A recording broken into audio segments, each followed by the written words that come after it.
आप सब लोगों को नमस्कार। दिल्ली चुनाव लगभग नज़दीक आ गए हैं और चुनाव में सब लोग जानना चाहते हैं भाई किस पार्टी का कौन सीएम उम्मीदवार है। आम आदमी पार्टी की तरफ से तो शुरू से ही ये जग जाहिर था, पूरी पार्टी ने निर्णय लिया था, मेरे नाम के ऊपर सहमति थी कि अरविंद केजरीवाल जो है वो सीएम उम्मीदवार होंगे। भारतीय जनता पार्टी का पता नहीं चल रहा था किसी को कि कौन होगा। कल इनकी सीईसी की मीटिंग हुई है, सेंट्रल इलेक्शन कमेटी की मीटिंग हुई है और सूत्रों से पता चला है कि उस मीटिंग में भारतीय जनता पार्टी ने शायद निर्णय लिया है कि रमेश बिधूरी जी भारतीय जनता पार्टी के सीएम उम्मीदवार होंगे।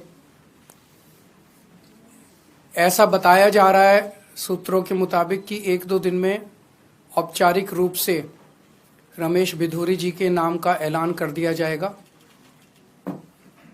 मैं तहे दिल से रमेश बिधूरी जी को बधाई देना चाहता हूं भारतीय जनता पार्टी के सीएम उम्मीदवार बनने के लिए।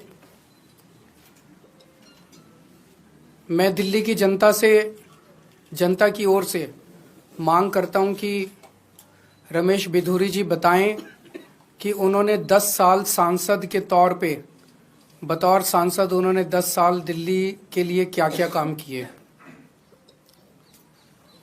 वो दिल्ली की जनता को बताएं कि उनका विजन क्या है दिल्ली को लेके, वो दिल्ली में और क्या क्या काम करेंगे। अगर उनको दिल्ली के लोगों के लिए उनका विजन क्या है वो ये साफ साफ बताएं दिल्ली के लोगों को। और जब उनका औपचारिक रूप से ऐलान हो जाएगा तो जनतंत्र को सुदृढ़ करने के लिए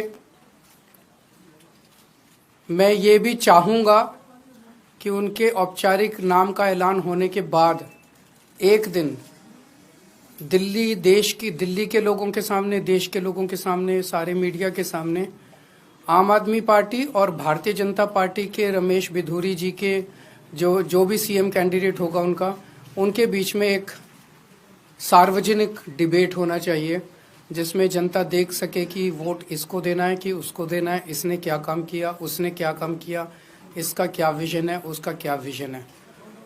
तो हम इंतज़ार करेंगे 1-2 दिन में शायद रमेश बिधूरी जी का औपचारिक ऐलान हो जाएगा। उसके बाद फिर हम आगे देखते हैं क्या होता है। अगर कोई प्रश्न है आपके तो क्या आप ये फैसला सही मानते हैं? मतलब आपको लगता है वो सही जनता तय करेगी कि कौन सही है कौन गलत है। मैं तो कौन होता हूँ। हाँ जी, सूचना कैसे मिली? सूत्रों से, जैसे 11,000 वोट जो शादरा में कट रहे थे वो हमें उनके अंदर के लोगों ने ला के दिए थे सारे कागज़। तो उनकी पार्टी में बहुत चाहने वाले हैं हमारे, तो जो हमें अंदर से बताते रहते हैं कि उनकी पार्टी में क्या चल रहा है। सर, दिल्ली पुलिस की एक क्राइम रिपोर्ट आई है जिसमें ये कहा गया है कि 2024 में क्राइम किसी भी तरह का हो, खासतौर से संगीन अपराध जो है वो बहुत कम हुए हैं। जनता से जाके पूछ लो, सरेआम दिल्ली की सड़कों पे गोलियां चल रही है। तो रिपोर्ट तो ये कुछ भी लिखवा रहे थे, कमरे ये बंद एसी कमरे में बैठ के कोई भी रिपोर्ट लिखवा लो। जनता से पूछो कि जनता कितना अपने आप को सुरक्षित महसूस कर रही है। सर, नई दिल्ली विधानसभा क्षेत्र में वोटर लिस्ट को लेकर बार-बार आपकी पार्टी के नेताओं के द्वारा बताया जा रहा है, गड़बड़ी की जा रही है, नए नाम जोड़े जा रहे हैं। आज संजय जी ने जो खुलासा किया है वो बहुत ज्यादा चौंकाने वाला है। गाली गलौज पार्टी के कई कैबिनेट मिनिस्टर्स और सांसदों के घरों से 20-20, 30-30, 40-40 नए वोट बनाने की एप्लीकेशन दिसंबर के और जनवरी के महीने में फाइल की गई है। ये कौन लोग हैं? अचानक इतने लोग सारे बीजेपी के गाली गलौज पार्टी के सांसदों के घरों में कैसे आ गए?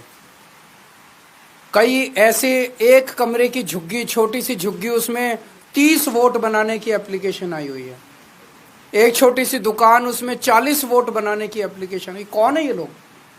तो जाहिर तौर पे भारतीय जनता पार्टी हार मान चुकी है और जनता के सामने ये भी धीरे धीरे निकल के आ रहा है इस दिल्ली चुनाव के अंदर कि ये चुनाव नहीं लड़ते ये लोग, केवल और केवल बेईमानी करते हैं। इस चुनाव के अंदर इनकी एक एक बेईमानी, हमारे कार्यकर्ता इतने सतर्क थे कि उन्होंने एक एक बेईमानी इन लोगों की पकड़ ली है। पर वो सारी बातें हैं, उस पर भी चर्चा करेंगे। आज तो आप यही जनता को बताइएगा कि रमेश बिधूरी जी जो है वो इनके सीएम कैंडिडेट शायद बनने जा रहे हैं। बहुत बहुत शुक्रिया।